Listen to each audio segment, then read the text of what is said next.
Good afternoon, everyone. My name is Mark Wu. I am the director for the Fairbanks Center for Chinese Studies. It's my pleasure to welcome all of you to the first of our Critical Issues Confronting China series. I'm delighted, first of all, to see so many eminent scholars here in this field. For those of you who are students, I'm just going to make a couple of quick announcements. For those of you who are students, first of all, we do have a Fairbanks Center student network, which is newly set up. If any of you are students who have not signed up for that network, please feel free to come down and grab a flyer or to scan the QR code that will be right next to me. The student network will provide you with opportunities to connect with some of the special opportunities here to meet others who are interested in these topics. And so I'm going to connect these two threads here, including one of those possibilities would be to connect with some of the scholars in the audience here, both from China and from Europe, who I think would have quite a lot to say about this critical issue that is confronting China over a possible Taiwan Straits crisis and the U.S. response to it. So I just want to urge students who have not signed up for the network, please do so. For those of you who have not completed your registration, please send in your bio to do so as well. For the rest of you, I just want to welcome you to our flagship series. This will continue through November. For those of you who have not signed up for our events newsletter, there's also a QR code that will be next to me. So please come over and scan the QR code and add yourselves to our events newsletter. We have over 100 events throughout the year, and that will be your best way to stay informed about it. The last announcement that I'll make is next week, this series will continue with a lecture on the future of great power competition featuring Oriana Schuyler Mastro from Stanford University. Yes, we do have two Stanford guests here in a row, but I promise you not everyone in this series will be from Stanford. And so with this, let me turn it over to introducing our guests today. As I mentioned, one of our illustrious guests today is from Stanford, but we're very proud to continue to claim him as one of our own.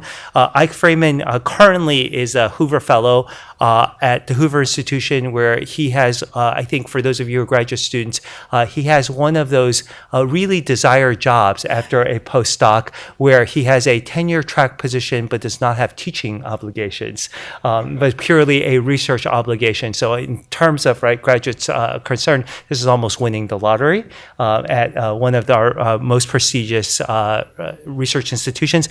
He's also a non-resident research fellow at the China Maritime Studies Institute at the U.S. Naval War College just south of here in Newport. But the reason I say that we are very proud to claim him as one of our own is because he did all of his training, or most of his training, here at Harvard. He was an East Asian Studies and History concentrator at Harvard College. He also then earned his master's degree at the Regional Studies East Asia program here at Harvard in our GSAS department. And then he went on to Balliol College at Oxford, where he earned a DPhil in China Studies before returning here again to Harvard, where he was a postdoctoral fellow most recently at the Balfour Center at the Kennedy School. And he was also alumni of the Columbia, Harvard, China, and the World program. So you'll notice, even though he's Stanford today, you saw many mentions of Harvard there, and we're always happy to welcome one of our own back. He's here with his co-author, Hugo Bromley. In case any of you have missed it, they put out a much talked about report on day one, which came out from the Hoover Institute. You can find it on the Hoover Institution's website. If any of you can't find it, you're welcome to email me and I can send you that link. And so Hugo is a historian of geopolitics and British political economy. He is currently a postdoc research associate at the Center for Geopolitics at Cambridge University, where he's affiliated with Robinson College. He also earned his MPhil in history at Cambridge and will soon be receiving his DPhil in history as well. Just received it, so we're all good. Just received it. So latest breaking news. Yes. So he has also then his DPhil in history from Cambridge, and he has a background, an undergraduate degree in history as well from the London School of Economics. So please join me in welcoming Eyck and Hugo for the talk today on Avalanche decoupling.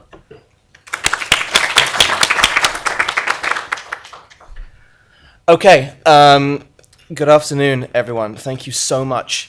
Thank you so much for having us. I should say, in those biographies, in their thoroughness, one point was missed off, which was Eyck's time at Cambridge, very briefly as an MPhil student when we met all those years ago, and we've kept talking ever since, and this is the result. As I say, it's a great privilege to be here today. I want to start things with this quote, which emerged from the House Committee on the Chinese Communist Party in December. The United States lacks a contingency plan for the economic and financial impacts of conflict with the PRC. And as tensions rise in the Taiwan Strait, as more and more people focus on this issue, this is a particular concern because it is not just that there is an absence of a coherent contingency plan, it's that we're caught in a binary. A binary between some who would rather not think about this issue or this suite of issues and are not focusing on the economic side of this really scary geopolitical situation.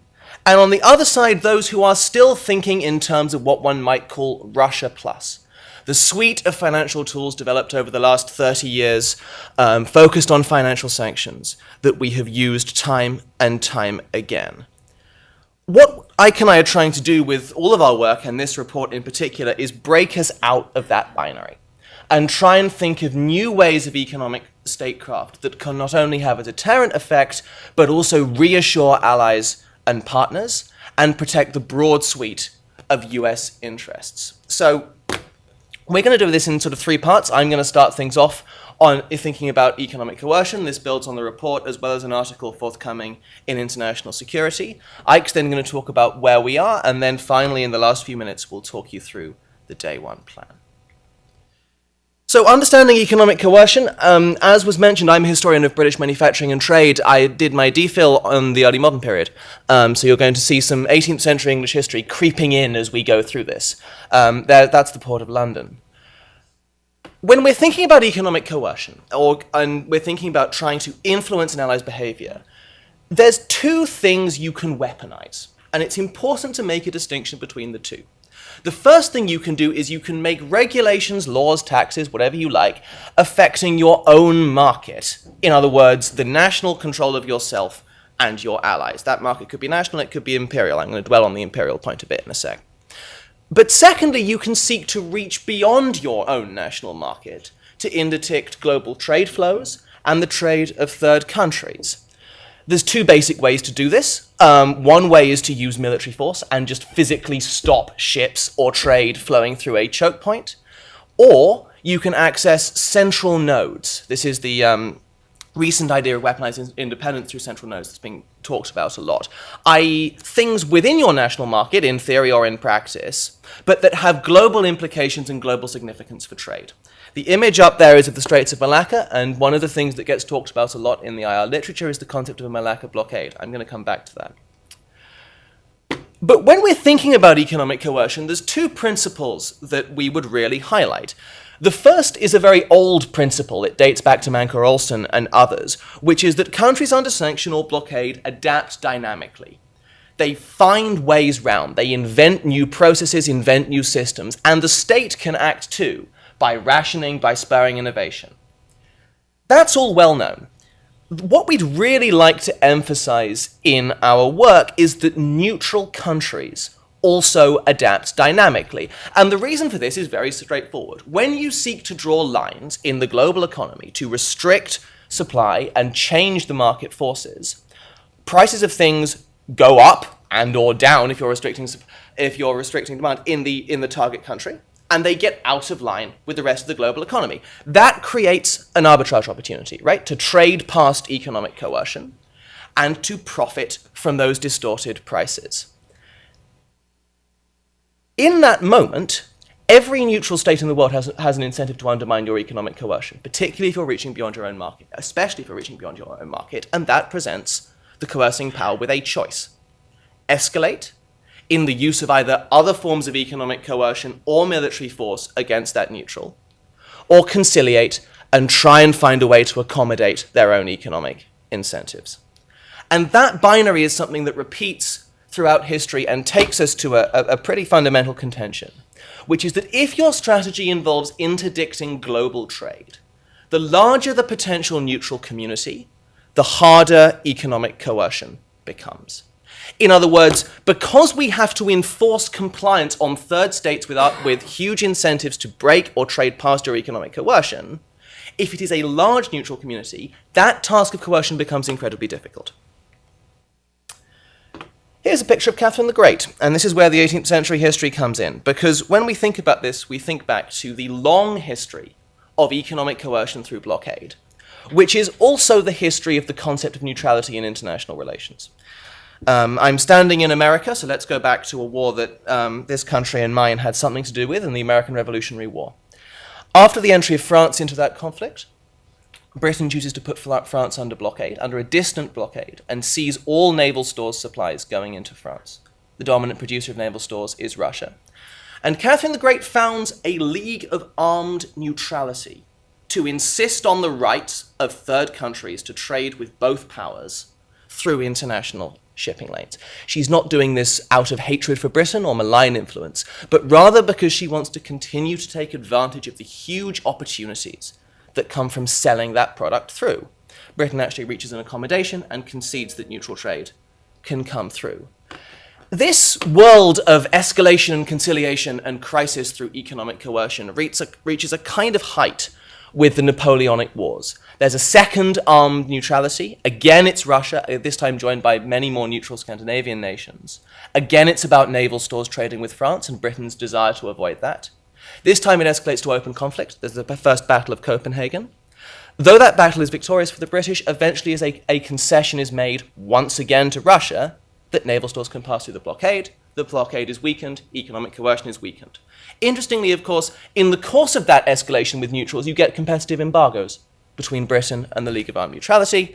That has a significant influence on Britain deciding to seek peace in 1801, forgive me. Of course, no country in history has benefited more from its neutral status than the United States. This is a fun little graph. It's of the US Merchant Marine. And the US Merchant Marine is really forged through the Revolutionary and Napoleonic Wars, out of the opportunities that come from trading through blockades and trading with both sides of a conflict at a time when prices are distorted by economic coercion. You can see the huge jump there. And this is not original, this is something that's widely known across the literature. Of course, Britain won't stand that. There's increasing attempts to enforce the blockade. Blockade running is a key casus belli of the War of 1812. When we think about economic coercion of great powers, so often we think about the two world wars. In these two conflicts, Britain imposes a distant blockade, tries to restrict the flow of trade into and out of Germany through the Atlantic. You can see, broadly speaking, the zones of far blockade on that map. Initially, these efforts fail. And they fail because of the role of neutral countries in transshipping products, importing products, and then shipping them on to Germany. The most famous one is Holland, which is deliberately left out of the Schlieffen Plan to function in this role. But there are many others. Britain tries to restrict the trade of neutrals, fails to do so. Once America enters the conflict in 1917, economic coercion becomes much more effective. But it's really important to emphasize that when we think about the world wars, we are thinking about an economic system in which the number of relevant neutral states is unbelievably small because we are thinking about an imperial economy, right? A very small number of countries control an overwhelming share of global resources. Something similar can be said about World War II. And it's worth noting that it's in the interwar period, through the League of Nations, through discussions of global systems of governance, that sanctions become an idea, and Nicholas Mulder has done so much of the great work on this, that people can think about a combination of multilateral coordination and imperial systems, allowing you to weaponize not critical nodes, but production to coerce states to comply with international norms. this fails. In fact, many would argue those embargoes drive states towards autarky and expansion. But it's really striking that when war does break out with a neutral United States and a neutral USSR, British economic coercion fails completely. This is one of my favorite little stories. This is the Trans-Siberian Railway, which before Operation Barbarossa regularly shipped American raw materials across the entirety of the Russian state, either to Germany or in order to backfill supplies that were then shipped from Russia to Germany in this period, from the USSR. So it's in that context, and it's with that sense of the role of neutral states that we confront where we are today. And I'll make one final point before I hand over to Eyck, which is that the rise in the international relations literature of economic coercion, of sanctions, in the 1990s comes once again at a moment when we're thinking about multilateral coordination. People like Kim Elliott, advocates of sanctions of that period, are imagining sanctions passed through the UNSC, right? They're talking about multilateral coordination to compel smaller states. That world is blown up by Crimea, at which point we start talking about economic sanctions of one great power on another, and that takes us to the world we're in today. Thank you, Hugo. And thank you, by the way, to Mark for hosting us and for that unnecessarily generous introduction. It's great to be back. So perhaps we should have known better. But in the lead up to the Russian invasion of Ukraine in February 2022, the United States government, at least, did not absorb this historical lesson.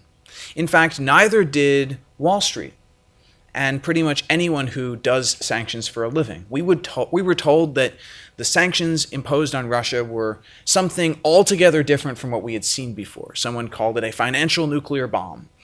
You had predictions, serious people based on serious modeling, suggesting that the Russian economy would head towards collapse within weeks to months.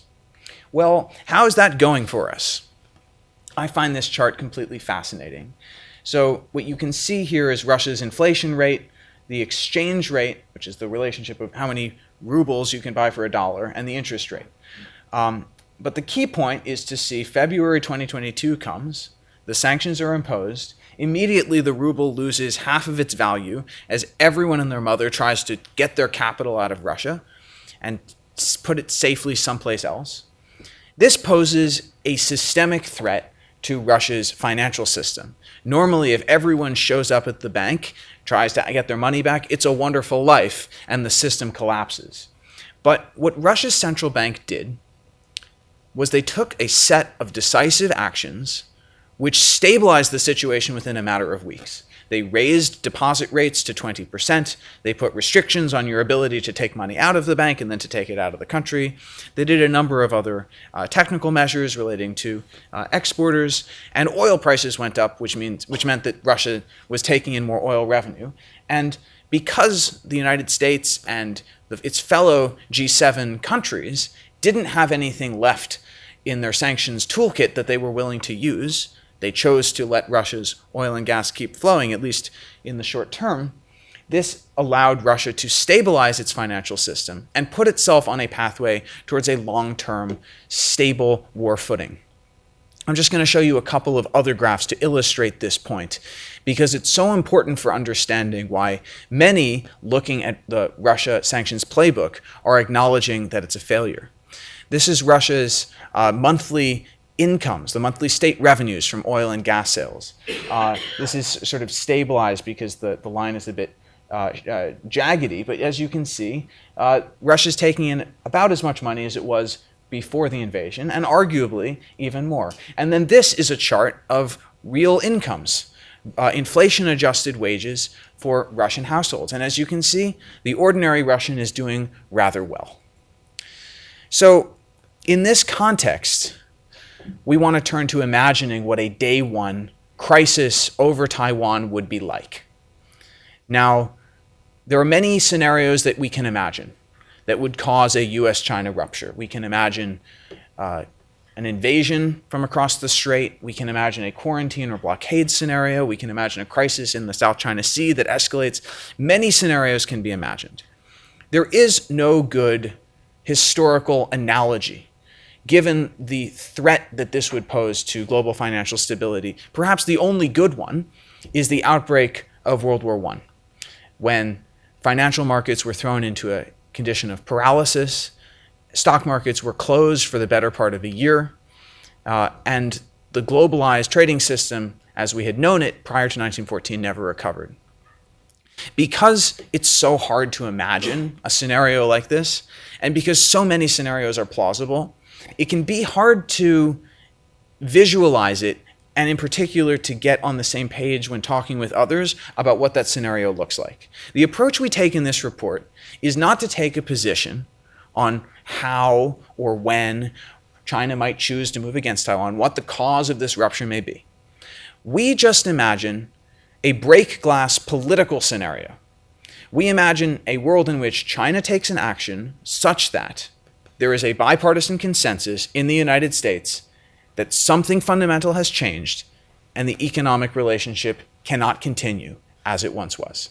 We can all exercise our imaginations about what that might be. But we would suggest that regardless of whether it's an invasion scenario, a blockade, or something else, a few things are likely. One is that there would be a global financial market shock, not only because trade flows in and out of China or in and out of Taiwan might be disrupted for as long as fighting would last, but also because there would be substantial uncertainty about how a conflict might escalate and what the United States might do in the way of sanctions or embargoes or something else that might aggravate the economic shock. So a lot of uncertainty about the future of the global economy, both in the short and the long term. Finally, we're talking about significant follow-on implications from the disruptions to supply chains. We can all remember the COVID experience where shortages of a few chips or intermediate components shut down production for entire auto supply lines. We're talking about this, but at a vastly larger scale, with implications for employment, for prices, a combination of factors that put central banks, by the way, in a very difficult position. We're talking about a situation where the United States and its allies and partners would probably say, oops, there's some critical production where we depend on China still, and we need to take that production back as soon as possible, whether because China has shut off exports of this good or that good, or because we believe we can no longer be dependent on a country that is now our adversary to produce something upon which we rely. So in the crisis, there are many ways you can imagine it going, and it's very hard to put numbers on what the situation would be. But I think we can say with some confidence that the US government and its allies would face two interrelated challenges. First, they would have a number of priorities related to the immediate crisis. Second, they would have to imagine a longer-term question of how they would reimagine the global economic order. Because if China did choose to cross US red lines in this way, it would not just be a story about Taiwan. It would be a story about China moving against a global order, including a rules-based trading system. And if a conflict resulted in the destruction of that system, it might prove very, very challenging to rebuild. So in this context, we think we can say with some confidence that the US would have at least 5 relevant economic interests. The first, as I've already mentioned, is preventing the meltdown of the US economy and financial system, and moreover, preventing global financial meltdown because the United States would not be insulated from that. Second would be the goal of breaking US dependence on PRC production, and also, and this is a harder question, but equally important, helping US allies and partners like the UK, Japan, South Korea, Australia, and others to break their own dependence on China so that they wouldn't be vulnerable to coercion. Third, the United States would have this interest in maintaining a functional rules-based trading system. And this isn't just highfalutin language about the liberal international order. It is very practically about how the United States, after a Taiwan crisis was resolved, would be able to continue to trade with its friends and partners. Fourth, the US would have an interest in maintaining the role of its currency, which is so central to the global financial system and to global trade. Again, this isn't just about the principle of the matter. It's also because dollar hegemony is, at the end of the day, what enables the US government to enforce sanctions, export controls, and so forth, things that prevent dangerous dual-use components from falling into the hands of countries like Russia, North Korea, and possibly China as well. Finally, we might have an interest in punishing China, not just out of a sense of vengeance, but out of a clear-eyed political calculus of pushing China to the negotiating table so we could resolve whatever crisis we faced. And that would be a legitimate interest in the scenario that we're talking about. The point that Hugo and I are making is it would not be the only relevant US interest. It would have to be balanced against the rest. And moreover, most of the world might not agree with, but would at least recognize that the first four interests were legitimate. It would be much harder to get the rest of the world on the same page with the idea that punishing China was such a high priority that their own economic interests should be subordinated to it. And this is the problem with the discussion about contingency planning today. Because too often, as Hugo said, the discussion proceeds from the assumption that if China moved against Taiwan, Taiwan's so important that we would do a Russia plus style thing, that we would throw the book at China and do everything we could to restrict their ability to trade with the world. But not only can China learn from Russia's experience, China has vastly more resources and has done a much longer term and more careful job preparing for such a shock.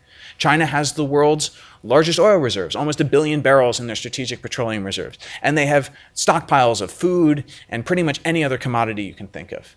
China imports a lot, including food. But that dependence on imports is illusory. China used to be self-sufficient in food. China started importing stuff like meat because the population got rich enough to start buying nice steaks from Australia and New Zealand. They could go back to being self-sufficient if they wanted to. They supported a population of over 1 billion people without any meat imports for hundreds of years, or at least for decades. Finally, or penultimately, US allies would be very hard hit. Now, it's very hard, as I said, to model the precise effects of the crisis because there's so many permutations of the scenario. But crudely, when this has been modeled, the point of this chart is that a country like South Korea or Japan, and indeed all of the ASEAN economies, would be devastated if trade were shut down. These countries rely on trade into China, trade out of China. They're part of supply chains in which China produces components that can't be easily substituted. And so if the US policy were to try to shut down trade in and out of China, it would be staking out a position that was not in the interests of its allies and partners. China needs the global market, but the global market also needs China's products. China represents like almost a third of global manufacturing value added, and half of that is exported. This is an industrial base of an unprecedented size and scale. It cannot be rebuilt outside China within 6 months or a year or 2 years. This is a serious long-term dependence, and it requires a long-term vision to unwind. And then finally, perhaps most importantly, there is the theoretical point that Hugo made, which is about the size of the neutral community. Over 120 countries count China as their largest trading partner. A good number of them have land borders with China. These countries would have an interest in continuing to buy and sell with China whatever the United States did. Is it really realistic, if we were not able to topple Russia with sanctions at the outset of the crisis, that we could do the same to China? We don't believe so. And that's why we believe the United States needs to come up with an approach to economic coercion which doesn't involve sanctions. And I'm going to hand it back to Hugo right now to sketch out what that plan would be. Okay, I'm going to stay seated for this bit, and we're going to hop backwards and forwards. Let's see if this works. So we find it helpful. I mean, many people, when they're thinking about these questions, go to modeling and to try and guessing the economic impact. We go to a boat somewhere off the Canadian coastline. And the reason we start here is because before we can start to develop detailed contingency planning, it is vital to see alignment on the fundamental principles that would be behind any one approach. And it is those principles that are so essential for coalition building among allies, hence the Atlantic Charter. We highlight 4 that are should be and continue to be at the heart of US contingency planning. The first builds on many of the things Eyck said. Do not break supply chains on day one. And outside of a very narrow suite of critical technologies, firms would need to be given adequate time to reshore. The second is the overwhelming importance of the dollar. I'm not going to dwell too much on that. We can get into some techniques to do so in questions. The third, and this goes back to the point about the neutral community, is that it is not viable to ask third countries to decouple from China as part of an economic deterrent or as part of an economic contingency plan. Instead, the US should conceive of what it would do in any Taiwan crisis as global economic recovery and leadership containing the US respecting its own national interests, not pure punishment. The final principle is that any attempt to move away from sanctions and towards the use of the national market gives you a fundamental problem with transshipment, and we've seen this a bit in the Russia case. In other words, everyone has an incentive, if you are doing discriminatory trade policy against one country, to buy a Chinese washing machine, cross out the Made in China sign, write made in wherever in crayon, and ship it on into the US market. To tackle that problem, and to reassure third countries of the need that the US is committed to maintaining and continuing a rules-based trading system, requires an incentive structure for countries to hit the minimum bar of honesty of trade reporting. So those are the four principles, and then from there, we start to think about developing policy pathways that might implement them. So how would you actually do this? What we are positing, and we've put a provocative image of an avalanche on the front of our report, is that set the critical stuff aside for the uncritical stuff, for the mugs, for the microphones, for the jigsaw puzzles.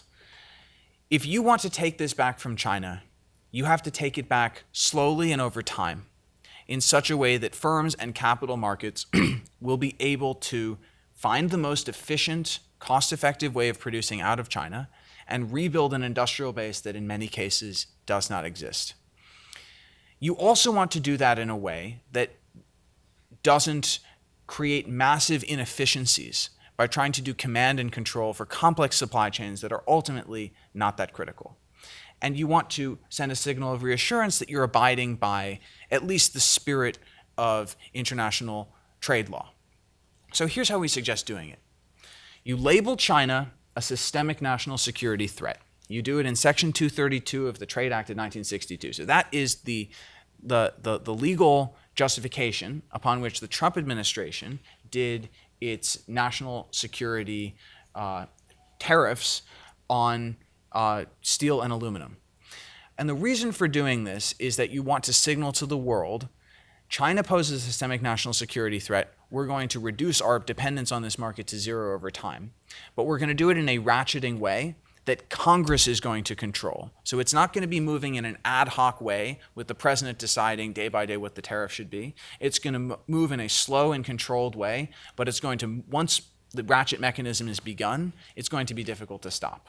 The idea is that this will give firms and capital markets a confidence that over a period of time, at the end of the window, manufacturing in China will not be possible, but that everyone will have to find their own way of producing outside China, and the investment will come first, and then the jobs will follow. We think that that approach could be coordinated with core US allies, particularly Japan, Canada, the UK, and Australia. As these countries did it, dealing with the transshipment issue would require third countries, the Brazils of the world, the Mexicos, the Vietnams, to accurately report what products they were buying from China and re-exporting, including what components they were buying from China, processing and re-exporting. And it would be essential to create a system of incentives to get buy-in from these neutral countries. But we believe that the best way to do this, and I will hand it to Hugo in a moment to explain how we would do this, is through collective action based on a message that everyone has an interest in building resilience, collective resilience, against the potential for PRC economic coercion. All right, so here's a cartoon of the Marshall Plan. Imagine the United States creates a thing call it an Economic Security Cooperation Board, and you give it two mandates that you then intertwine. The first mandate is it is going to be the US vehicle for economic crisis response, because regardless of any of this, any Taiwan crisis is going to be a massive economic and financial shock. The US is going to want to act as it did in 2008, as it did during COVID. You give it a second mandate of oversight and support for trade enforcement. And through intertwining those two mandates and providing a rules-based way independent of the United States, operationally independent of the United States, for assessing cases of systemic transshipment, you do two things. One is you reassure allies and third countries that they can continue to trade with China in any scenario, and that the US is not using this as a backdoor to systemic protectionism.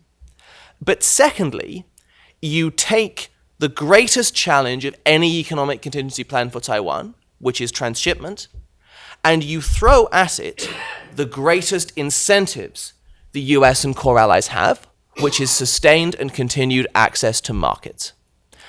At the end of the day, that core that Eyck mentioned represents 40% of global demand, and China represents 15%. Over time, the incentives align for continuing to have access to that market.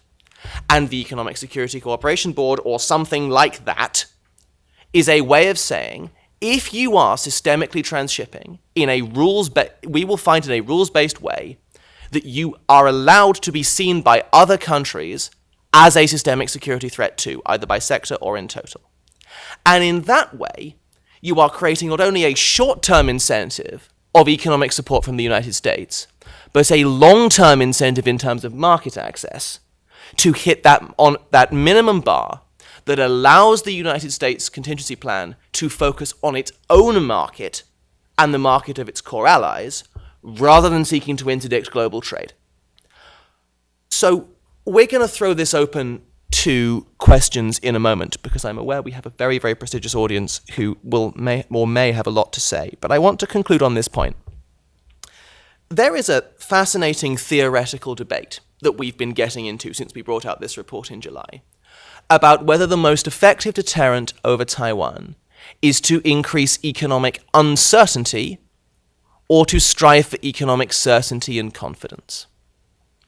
And those who are advocating a sanctions-led approach are emphasizing the uncertainty side, right? We threaten lots of really scary things, which we may do or we may not do, but they'll create so much fear and panic. The challenge with that is that we are trying to build a broad-based coalition to draw a line if the PRC crosses certain of our own red lines with respect to Taiwan that are incredibly complex for reasons everyone in this room is familiar. And so if our focus is only on increasing uncertainty, given the complexities of drawing that line, we run a real risk of deterring ourselves. And what we would argue is that instead we should be focusing on contingency planning that respects the broad suite of US and allied interests and recognizes the incentives facing an overwhelming number of third countries. And that it is only by focusing contingency planning in that area that we can build a coherent deterrent that will maintain peace and stability. All right, we'll stop there. Thank you so much. All right, thank you very much. I'm going to take the prerogative as the moderator to ask two opening questions, and then we'll open up to the audience. So for those of you in the audience, please get your questions ready. The first question that I want to ask is, deterrence theory also suggests that in order for it to be effective, there needs to be assurance. However, in order to execute this plan on day one, there are things that, if you anticipate that there's a possibility of a day zero, there are things you would want to do in day negative 200 or even day negative 150 or whatever day you believe we're in today. And those may not seem so reassuring to the PRC. So the first question that I have is, to what extent would you advocate for certainty from the assurance element of deterrence, that what we would or would not do in preparation for a possible day zero, all of which would be types of moves which would have some negative consequence to the PRC. But as Nicholas Mulder's work has suggested, the clearer you communicate what that is, the less it sort of backs someone into misinterpreting what is your deterrence strategy. So I'll start with that first question, and I'll toss a second question out here to you all as well. Second question is a little bit less theoretical, but one, since we're in the Critical Issues Confronting China series, I wanted to ask this question from China's standpoint. Certainly what you present in this report is something that Chinese policymakers have considered as well.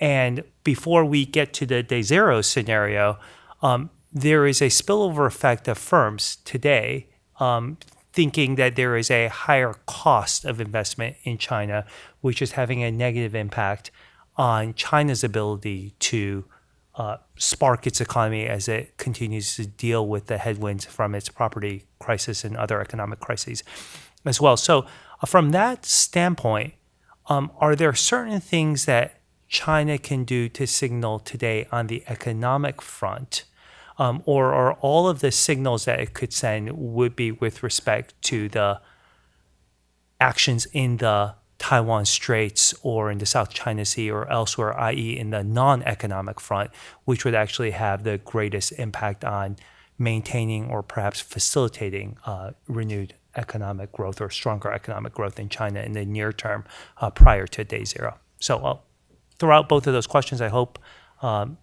Okay, I'll do briefly reassurance and then hand over to Eyck on the China side. We maintain in this report and in our work a distinction between de-risking and decoupling. The reason we maintain that distinction is manyfold, but one of them is the enormous complexity and cost of the kind of ideas we are proposing.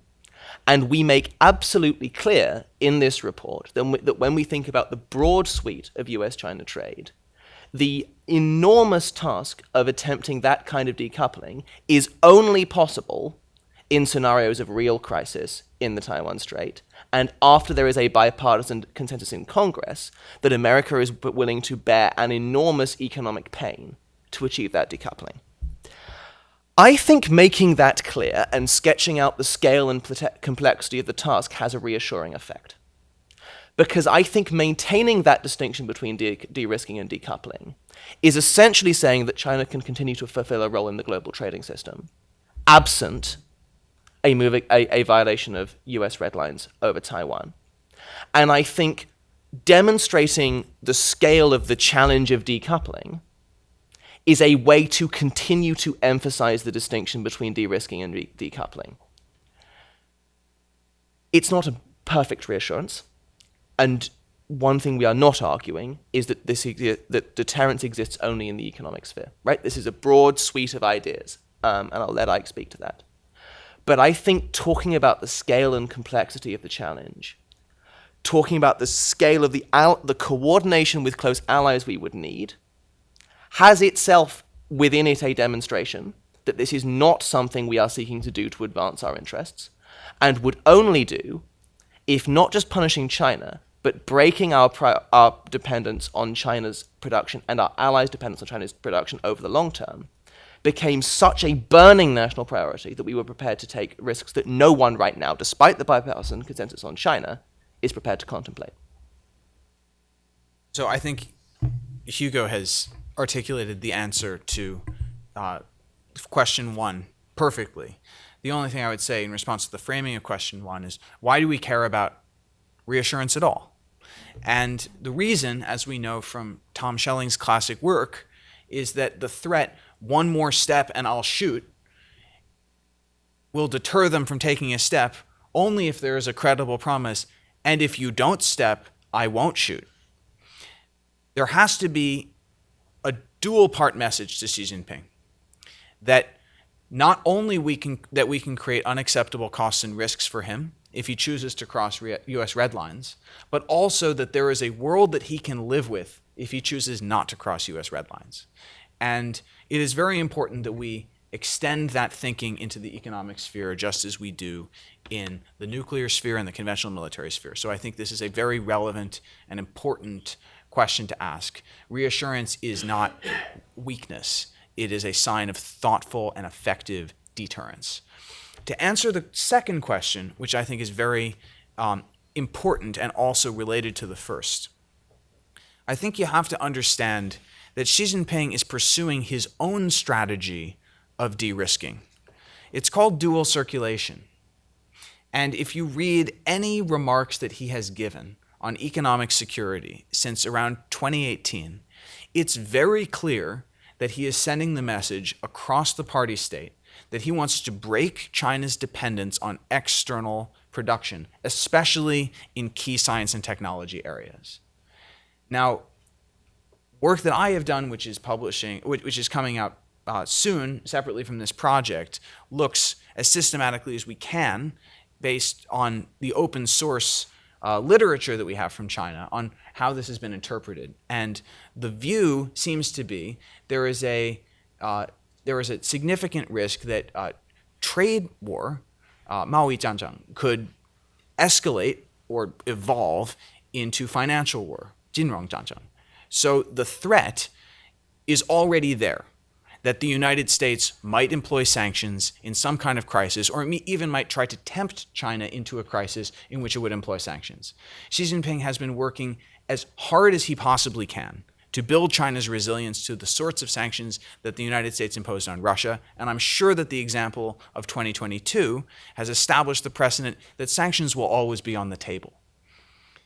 But one of the things we learn from reading the PRC literature, which informs our finding in this report, is that China is increasing its confidence that it has resilience to that initial shock. And Russia's experience overcoming that initial shock should be a reason for some positivity and optimism. China can, to a certain extent, make itself sanctions-proof insofar as it can tighten capital controls, the ability of capital to flow out of the country, insofar as it can get its currency used overseas and get some of its key trading partners on China-controlled trade settlement mechanisms. And as China gains increasing certainty that it is building resilience to that financial gut punch, the threat of sanctions won't go away, but it will begin to lose its deterrent effect. The thing that China can't work around is the threat to take China's external market away. And if I can just move to the next slide, this is a bit too punchy to end on, but it's important to throw in the supplementary slides. This is Brad Setzer's data. This is his calculation of China's true current account surplus, the amount that China is exporting less the amount that it's importing. And as you can see, this number has skyrocketed since COVID because for the reasons that Mark mentioned, the stagnant consumer, the horrifically problematic real estate situation, China has run out of things to invest in, and the Chinese consumer isn't buying stuff. So the only way to deliver continued growth is to subsidize manufacturing to sell to the rest of the world. This inevitably creates a conflict of interest between China and other countries that want to manufacture stuff. And we're seeing this in the case of Europe, in Indonesia, Brazil, all countries that have imposed trade restrictions of some kind or another on products from China. The thing that China cannot fix, because it is a chronic condition of China's political economy, is that if China runs a big current account surplus and they export more than they import, someone else on the other side has to import more than they export. And so for countries, including many countries in the global south who were talking about being part of the coalition, this means as long as China is part of this integrated global economy, there's not a clear pathway to industrial development. So in a sense, while what we are talking about is not the big scary stick of the financial gut punch on day one, in a sense what it is threatening Xi Jinping with is something that is much harder to defend against, because it's threatening something that is just endemic to the model of political economy that he wants for his country. Great, thank you. We'll open up to questions, and in the spirit of the new academic year, I want to first ask if there are any questions from students in the audience. If you could please identify, introduce yourself, and please make sure to state your question succinctly and make sure it ends with a question mark. Of course. Hi, I'm Kendall. I'm a third year at the college studying history. I'm curious to hear y'all paint the picture of what day 3,000, 6,000, 9,000 looks like. Because the 40% to 15% comparison on global demand makes a lot of sense. I'm convinced you get some swath of the world to switch over industrial manufacturing to the United States or allied countries. But I don't know where this leaves us like 20 years down the line. is the idea to starve China into some sort of reform to make a world that runs outside of China, that China turns domestic exclusively, etc.? Okay. First of all, great question. And ended with a question as well. When we're thinking about the long-term prospects of this, we have to think about what kind of world will sustain US interests over the long term. Even in the optimum scenario that you could outline on the basis of this report, China is still exporting. No measures have been taken to prevent China exporting to third countries that want to buy Chinese products. Many third countries will still wish to do so. What will have changed in that sort of simultaneously best in that this is all happening perfectly and worst in that there has been no change in Chinese behavior as a result scenario is that China is increasingly isolated from the rule-making tables of the international economy. In that economic security as an essential plank of how trade works going forward facilitates states, if they want to, protecting their own markets from Chinese products and facilitating the US and core allies doing the same. I think you can make a kind of theoretical argument, and Eyck and I are in the early stages of thinking this through, that in a world of systemic competition, a world in which China and the US do not trade or barely trade directly but continue to trade with third markets and neutral states and third countries are empowered relative to those two, is a more stable world. It is certainly a world that imposes sustained threats to the Chinese model of political economy.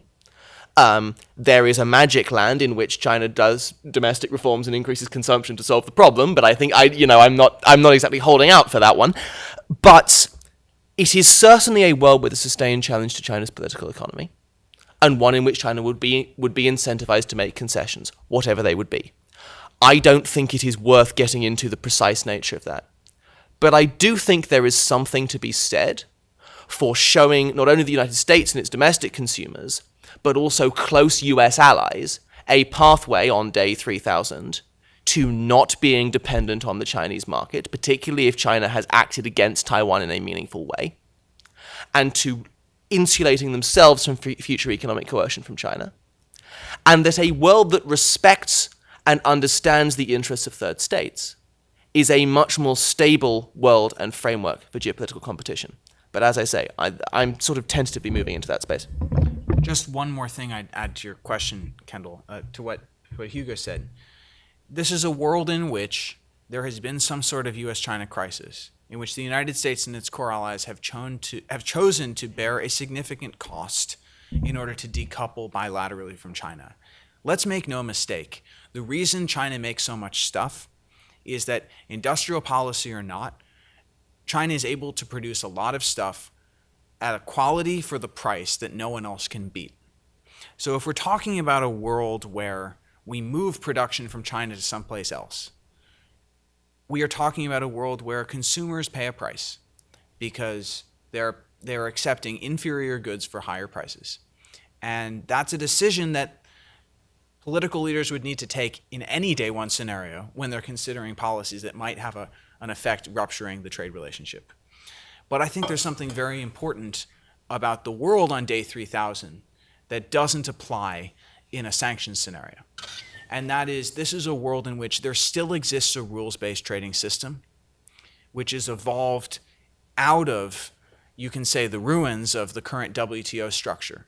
And it looks a little bit different, but the basic premise is there are rules of the road. Everyone within the tent follows the rules of the road. Insofar as those within the tent trade with those out of the tent, they need to follow the rules of the road because there are conduits in.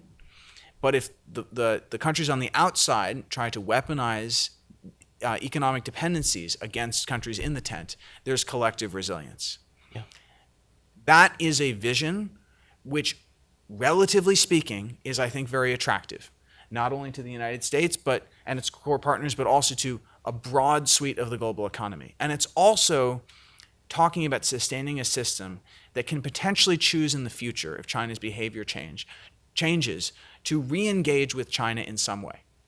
A choice was made in the late 1990s and early aughts that we were going to invite China and Russia into the WTO, a vehicle that has no expulsion mechanism. Now that was a bet that interaction through trade would socialize these countries. Now that bet failed with respect to Russia. It hasn't yet failed with respect to China, and it's important to recognize that. But I suppose you can put what we're saying this way. If that bet does fail with respect to China, we don't want to make that mistake again, but we also don't want it to be at the cost of the system that we've built. I think the only thing that yes, one addendum, we use the term systemic national security threat. There is a very specific origin of that term, which is it is designed to build this into complying with the letter of the GATT Charter and the WTO, which does allow, in Article 21, you to take steps to protect your national security. Now, no one has ever labeled trade with an entire state or portions of an entire state a national security threat, but it is technically compliant, and it is a very important signal to say we are not blowing up rules, we are not undermining the system will evolve with time, but that is an essential part of what we're proposing, that respect and tolerance. So I'll open up to general questions. Anyone has a question?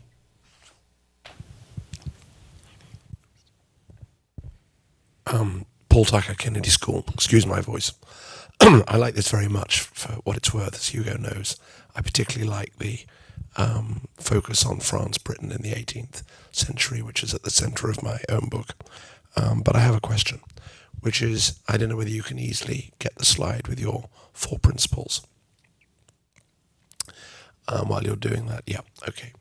So you started off with a kind of extraordinary quotation from the House. There is no contingency planning.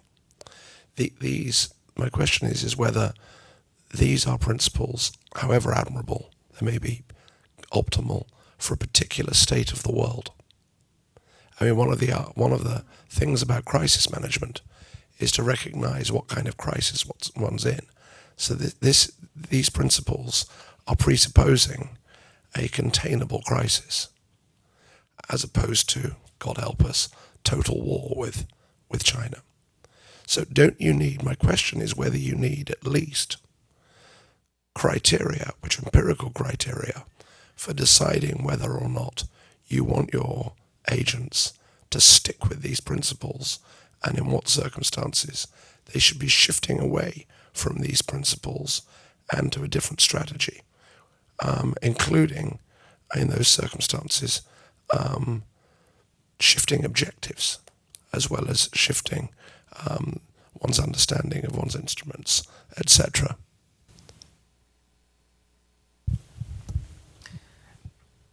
I think when we imagine what the outbreak of a US-China crisis would do to global markets and international trade, it's important to start from the assumption that supply chains will get really messed up even if the US takes no steps in the economic realm, simply because if there's bullets or missiles flying in the Taiwan Strait, ships will find it impossible, commercial ships will find it impossible to get insured. And especially at the outset of a crisis where the military outcome is unknown, no one will know how long that might be the case.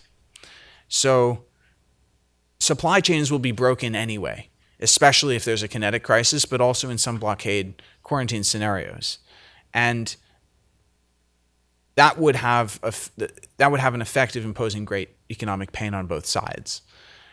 But I think, to go back to the example Hugo cited of the Atlantic Charter, it's very important during a conflict that one be able to articulate a common vision of what one is fighting for, especially if it's your team that faces the harder coalition management problem, as we undoubtedly would. So, is it possible for the United States, given its domestic politics, to abide perfectly by these 4 principles?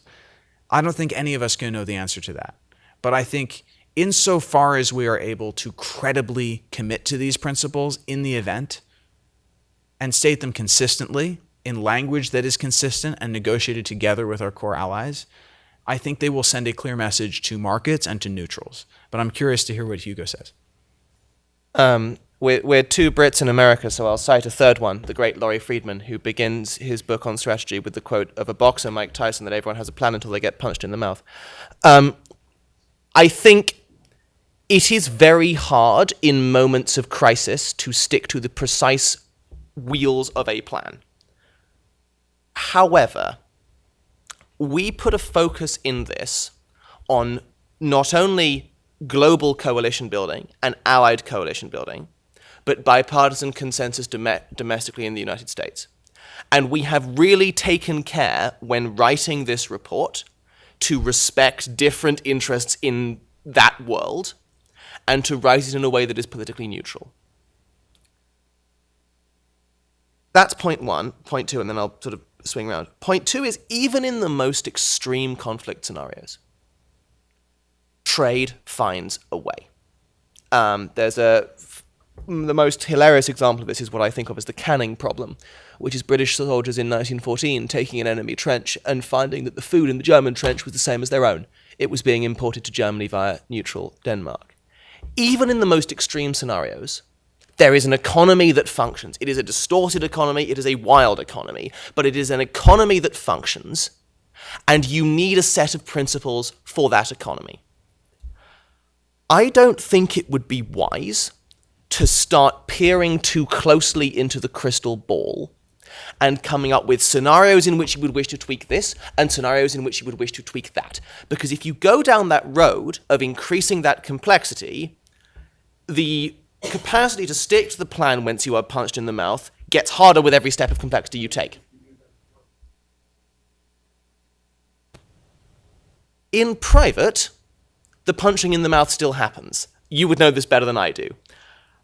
I think it is a fascinating conversation about what reassurances and things you do, as the think tankers in DC say, left of boom, before crisis. Post-crisis, there's going to be an awful lot of thinking on one's feet. But I think common principles based on respect for not only US national interests, but the national interests of third countries, are relevant, not guiding, not shaping, but relevant, no matter where you take it. Hi, I'm Akib. I'm an undergraduate studying government and also concurrently doing regional studies East Asia. My question is just also on the slide about giving firms adequate time to reshore. I think there's really hard to define what adequate time means versus so much time that it's no longer an effective policy. So I'm just wondering how you all think through that. I also wonder in a sense in terms of if it's so effective of a policy that much manufacturing is reshored, what incentive does China actually have to come to the negotiating table if they can't have back what they had in terms of having a healthy Chinese economy again? So let me take a first crack at this. It's an impossible question to answer for multiple reasons, how fast the ratchet should move. The main one is we're not in the event and we're not in the room. In the event, if God forbid it ever comes, someone will be in the White House, some party will control the Senate, some party will control the House, and some set of individuals will be in charge of the relevant committees. Now, our system creates a bunch of veto points for decisions like this to be made.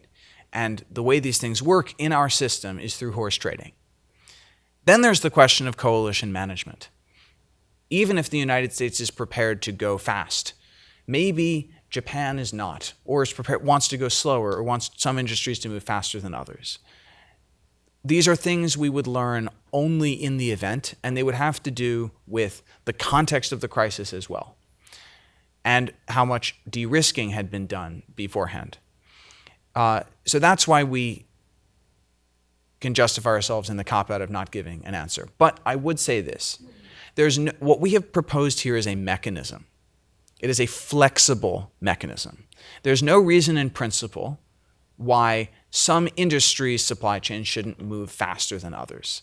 I would wager that the supply chain for making this mug can move out of China a lot faster than the supply chain for making my iPhone. So there is inevitably going to be horse trading and distinctions that are made industry by industry, if not product by product.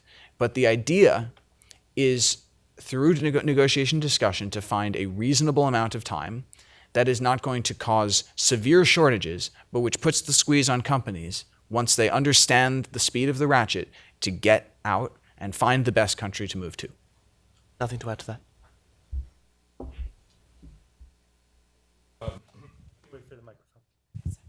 Thank you.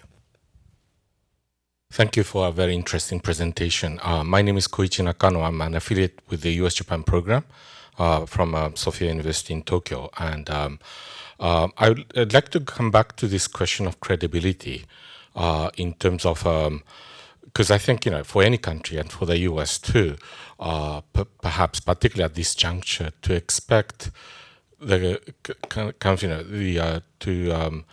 to believe in the ability of the United States to pursue a rational policy seems to be quite stretching the imagination. And there's also, with the ongoing wars also, but in general with the election coming up and so forth. But and whoever wins, I guess, we live in a time when white supremacism is probably more pronounced in our eyes than more recent times, perhaps, in politics. And I say this because I come from Japan, and I have in mind particularly the writings of John Dower in terms of the American sort of strategy in East Asia in the post-war period. And so two examples, I guess. One is that Japan was, according to Dower, guided by the United States in the aftermath of the defeat to abandon China, to give up on China, which has turned red, and to focus on Southeast Asia, as a sort of economic zone under American blessing. And of course, that was kind of possible, but the conditions were so vastly different. Japan's economy was dead. America was so much more powerful and richer. And China, of course, was still very much, not even developing, I guess, at the time. And essentially, America sponsored Japan's post-war political economic success. But America clearly is not in a position to do so. And the actors involved are so many more in numbers and also more developed compared to the past. So that's one example. And eventually, of course, there was the Nixon return, right? And the other one is really that... Can I just interrupt? I think our guests get the... I just want to make sure we have time for one more. Yeah, sure. Sorry, but sorry. just one thing is that... Because, the language that we hear about today about China is so reminiscent of the language in the United States about Japan back in the 1980s and 1990s, how there's going to be a war with Japan. Because Japan, America's hegemony is being threatened on the economic front. So that's another credibility issue. I'm going to, as a fellow US ally in the room, I'm going to answer this very quickly with 2 points. Firstly, I have more faith in the US system than that. I particularly have faith, to an extent, in the capacity of Congress to take big steps in moments of crisis that would have been inconceivable before that crisis. One would think of COVID as an example of that, but there are many, many others. And an essential point of this report is it is an economic contingency plan based on cooperation between, yes, a White House, but above all, congressional leadership. This is not a plan purely in that space.